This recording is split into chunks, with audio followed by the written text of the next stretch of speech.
Ku itariki 21 Mata 2025 niwo munsi Papa Francisco yitabye Imana ku myaka 88 y'amavuko. Yari muntu ki? Yize he? Yavukiye he? Yakuriye he? Cyagenze gute ngo abe Papa? Yakoraga iki?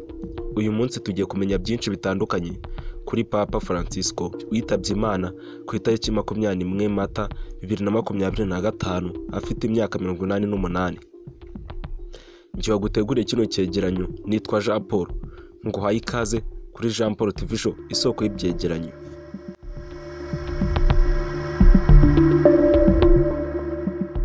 Amazina yiswe n'ababyeyi ni Jorge Mario Bergoglio.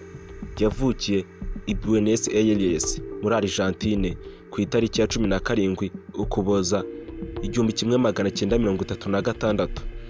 Jorge Mario Bergoglio se yitwaga Mario Bergoglio, naho nyina akitwa Regina Maria Sivori. So mubyara yakoraga inzira za gari ya moshi aho bari barimukiye mu Butaliyani. Jorge Mario yize ibijyanye n'ubutabire chemistry mbere yo kwinjira mu seminari ya Villa Devoto. Icyo gihe yiga byamusabaga no gukora mu kabari nk'ushinzwe umutekano kugira ngo abashe kubona imibereho. Mu 1963 yaje kujya kwiga muri kaminuza ibijyanye na filozofiya mu mujyi i Buenos Aires. Asoje yabaye umwarimu igihe kinini, nyuma yaho nabwo yiga ibijyanye n'indimi. Hagati y'umwaka w'1967 kugeza mu mwaka w'1970 yakomeje kwiga filozofiya muri kaminuza ya Bayezuwiti i Salvador. Mu 1969 yabaye umupadiri abuhabwa na Musenyeri Romani Jose Cristorino.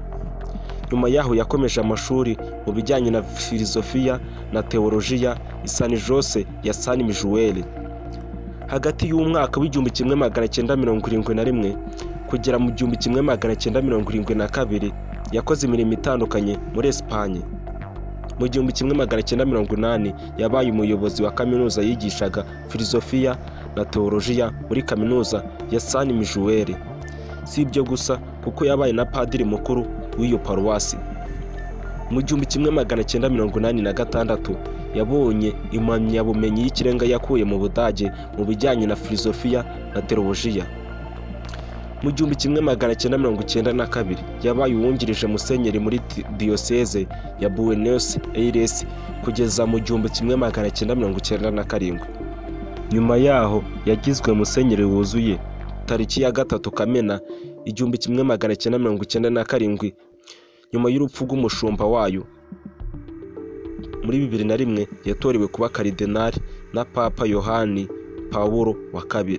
Jorge Mario yakurikiye Papa Benedicto watoye icyo gihe mu kugira amajwi menshi.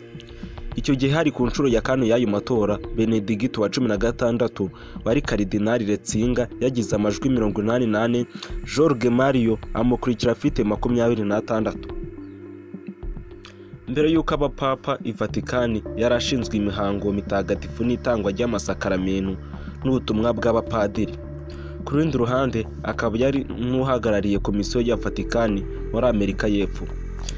Yatorewe kuba Papa tariki ya 13 Werurwe 2012 nyuma y'amatora yabaye inshuro 5, ahitamo gufata izina ry'ubupapa Francisco wa mbere.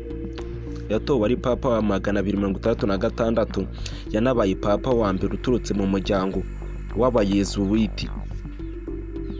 Yabaye kandi n'uwa mbere uturutse ku mugabane wa Amerika na Papa wa mbere udakomoka ku mugabane w'Uburayi kuva mu kinyejana cya 8.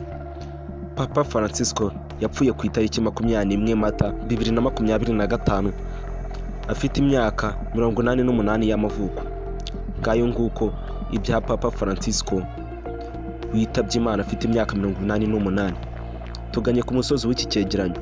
Kugira ngo n'ibindi binyura hano ujye ubibona mu bambere, icyo bigusaba no gukanda subscribe, ugakanda like, ukaduha igitekerezo cyawe muri comment. Iyi ni Jean Paul TV Show, isoko y'ibyegeranyo. Bye bye, ndabakunda cyane.